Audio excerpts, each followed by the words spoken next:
ಒಂದು ಕಾಂಟ್ರವರ್ಸಿ ಜೋರಾಗಿ ನಡೀತಾ ಇದೆ.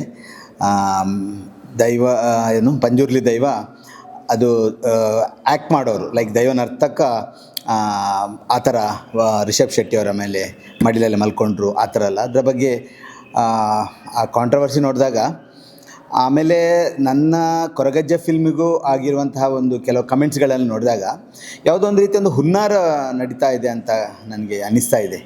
ಇದರ ವಿರುದ್ಧ ನಮ್ಮ ದೈವಗಳನ್ನು, ನಮ್ಮ ಭಾಗದ ಕರಾವಳಿ ದೈವಗಳನ್ನು ಸಿನಿಮಾದಲ್ಲಿ ತರಬಾರ್ದು, ತೋರಿಸಬಾರ್ದು ಅನ್ನೋ ಥರ ಹೇಳ್ತಾ ಇದ್ದಾರೆ. ಬಟ್ ನಂಗೆ ಅದಿನ್ನೂ ಯಾಕಂತ ಅರ್ಥ ಆಗ್ತಾ ಇಲ್ಲ.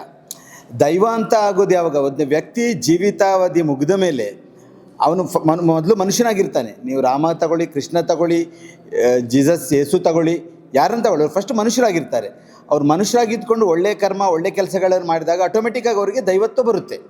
ಯಾವುದೇ ಮನುಷ್ಯ ಸತ್ತಾಗ ನಾವೀಗ ಶ್ರಾದ್ದಕ್ಕೆ ಅಥವಾ ವೈಕುಂಠ ಸಮಾರಾಧನೆಗೆ ಇನ್ವಿಟೇಷನ್ ರೆಡಿ ಮಾಡ್ತೀವಲ್ವ, ಆ ಇನ್ವಿಟೇಷನ್ ಏನಂತ ಹಾಕ್ತೇವೆ? ಅವನು ದೈವಾಧೀನರಾದ ಅಂತ ಹಾಕ್ತೀವಿ. ಅಂದರೆ ಅವನು ದೈವದ ಅಧೀನರಾದ. ಇಲ್ಲಿ ದೈವ ಅಂದರೆ ನಮ್ಮ ಕಡೆ ಭೂತ ಅಂತಲ್ಲ. ಈಗ ದೈವಾಂಶ ಸಂಭೂತ ಅಂತ ಹೇಳ್ತೀವಿ, ಇಲ್ಲ ವಸುದೈವ ಕುಟುಂಬಕ್ಕೆ ಅಂತ ಹೇಳ್ತೀವಿ. ದೈವ ಅಂದರೆ ಏನದು? ದೇವರು. ಆ ಮನುಷ್ಯನ ಜೀವಿತಾವಧಿ ನಂತರ ಅವನ ಆತ್ಮ ಏನು ಹೋಗಿ ಸೇರ್ತದೆ, ಅದನ್ನು ಆ ಸೇರುವಂಥ ಇದನ್ನು ನಮ್ಮ ಕಲ್ಪನೆ ಏನಂದರೆ ದೇವರ ಹತ್ರ ಸೇರಿಕೊಂಡ, ವೈಕುಂಠನ ಹತ್ರ, ಈಶ್ವರ ವಿಷ್ಣು ಹತ್ರ ಸೇರಿಕೊಂಡ, ವಿಷ್ಣುಪಾದ ಸೇರಿಕೊಂಡ, like everything is become godly ಅಂತ ಅನ್ನುವಂಥ ನಾವು ಪೂಜ್ಯ ಭಾವನೆಯಿಂದ ಅದನ್ನು ನೋಡ್ತೀವಿ. ಮನುಷ್ಯ ಅವನ ಜೀವಿತಾವಧಿ ಮುಗಿದ ನಂತರ ಇವಾಗಿರುವಂಥ ದೈವಗಳು ನೀವು ನೋಡಿರ್ಬೋದು. ಈಗ ಪಂಜುರ್ಲಿಯನ್ನು ಮಲ್ರಾಯ ಅಂತ ಹೇಳ್ತೀವಿ ನಮ್ಮ ಕಡೆ, ಅಥವಾ ಬೇರೆ ಬೇರೆ, ಇವರೆಲ್ಲ ಮನುಷ್ಯರಾಗಿದ್ದವರು. ನಿಮ್ಗೆ ಅದರ ಬಗ್ಗೆ ಇನ್ನೂ ಸ್ವಲ್ಪ, ಯಾಕಂದರೆ ಈಗ ನಡೆಯುವಂಥ ಕಾಂಟ್ರವರ್ಸಿ ಮಾಡುವಂಥವರು, ಅದರ ಬಗ್ಗೆ ಆಕ್ಷೇಪಣೆ ಎತ್ತುವವರು ಬಹುಶಃ ದೈವದ ಬಗ್ಗೆ ಒಂದು ರೀತಿಯ ಪರಿಕಲ್ಪನೆ ಇಲ್ಲ ಅವರಿಗೆ. ದೈವ ಅಂದರೆ ಏನು, ಗುಳಿಗ ಅಂದರೆ ಏನು, ಕಲ್ಲುಟ್ಟಿ ಅಂದರೆ ಏನು, ಪಂಜುರ್ಲಿ ಅಂದರೆ ಏನು ಅವ್ರಿಗೆ ಗೊತ್ತಿಲ್ಲ ಅನಿಸುತ್ತೆ. ಗುಳಿಗನ್ನು ನೋಡಿದವರು ಯಾರು? ನನ್ನ ಗುಳಿಗೆ ಹೀಗೆ ಇರಬೇಕು ಅಂತ ಹೇಳಲಿಕ್ಕೆ ಇವರು ಯಾರು ನೋಡಿದ್ದಾರೆ ಗುಳಿಗನ್ನು? ಯಾರು ಪಂಜುರ್ಲಿಯನ್ನು ನೋಡಿದ್ದಾರೆ? ಇಲ್ಲ, ನಂತರ ಫೋಟೋ ಇದೆ, ಪಂಜುರ್ಲಿ ಹೀಗಿದ್ರು, ಗುಳಿಗ ಇದು ಹೀಗಿದೆ ಅಂತ ಹೇಳಿದ ಇದೆಯಾ? ನನಗೂ ಅಷ್ಟೇ ಕಮೆಂಟ್ ಹಾಕ್ತಾ ಇದ್ದಾರೆ, ಕೆಟ್ಟದಾಗೆ ಕಮೆಂಟ್ಗಳನ್ನು ಹಾಕ್ತಾ ಇದ್ದಾರೆ. ಸೊ ಅಲ್ಲಿ ಈಗ ರಿಷಬ್ ಅವರು ಒಂದು ಹರಕೆ ಕೋಲ ಮಾಡಿದಾಗ ನಮ್ಮ ಭಾಗದಲ್ಲಿ ಏನಿದೆ ಅಂದರೆ, ಯಾರು ಆ ಪೂಜೆ ಕೋಲ ಸಲ್ಲಿಸ್ತಾರೆ, ಇಟ್ಸ್ ಲೈಕ್ ಹರಕೆ ಸಲ್ಲಿಸುವವರು ನಾವೆಲ್ಲ ದೇವರನ್ನು, ಆ ದೈವಗಳನ್ನು, ಭೂತಗಳನ್ನು ನಾವು ಅದು ನಮ್ಮನ್ನು ರಕ್ಷಿಸುವ ತಾಯಿ ತಂದೆ ಸಮಾನ ಸ್ಥಾನದಲ್ಲಿ ನೋಡ್ತೀವಿ. ಅದು ಕೂಡ ಹೇಳ್ತದೆ, ನಿನ್ನ ಕಣ್ಣಲ್ಲಿ ಕಣ್ಣೀರು ಹಾಕಲಿಕ್ಕೆ ಬಿಡೋಲ್ಲ ಅಂತ. ನಾನು ನನ್ನ ಕೊರಗಜ್ಜ ಸಿನಿಮಾ ಮಾಡಲಿಕ್ಕೆ ಹೋದಾಗ ಅಲ್ಲಿ ಪುತ್ತೂರಲ್ಲೆಲ್ಲೋ ಸೆಟ್ ಆಗ್ತಾ ಇದ್ದಾಗ ಸೆಟ್ ವರ್ಕರ್ಸ್ ಎಲ್ಲ ಮತಿ ತಪ್ಪಿ ಬೀಳ್ತಾ ಇದ್ರು. ಕೆಲವ್ರನ್ನ ಸ್ಥಳೀಯರು ತಗೊಂಡೋಗಿ ಹಾಸ್ಪಿಟ್ಲಲ್ಲಿ ಅಡ್ಮಿಟ್ ಮಾಡಿದರು, ಕೆಲವರು ಏನೋ ಅವರಿಗೆ ಅರಿಶಿನ ನೀರೆಲ್ಲ ಹಾಕಿ ಅದನ್ನು ಇದು ಮಾಡ್ತಾಯಿದ್ರು.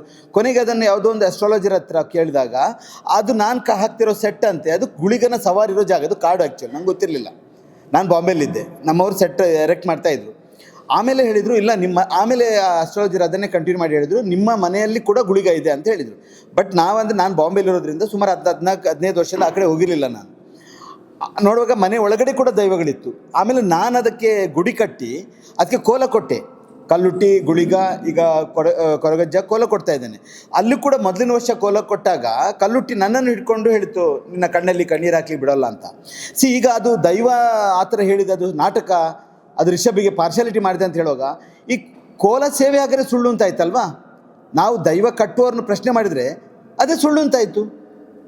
ನಾನು ಇತ್ತೀಚೆಗೆ ಅಂದರೆ ಸುಮಾರು ಒಂದು 15-20 ವರ್ಷದ ಕೆಳಗೆ ಒಮ್ಮೆ ಹಿಂದೆ ಒಬ್ಬರು ಮಿನಿಸ್ಟರ್ ಇದ್ದರು, ನಾಗರಾಜ್ ಶೆಟ್ಟರ್ ಅಂತ ಕೇಳಿರ್ಬೋದು, ಕರ್ನಾಟಕದ ಒಬ್ಬರು ಮಿನಿಸ್ಟರ್ ಆಗಿದ್ದರು.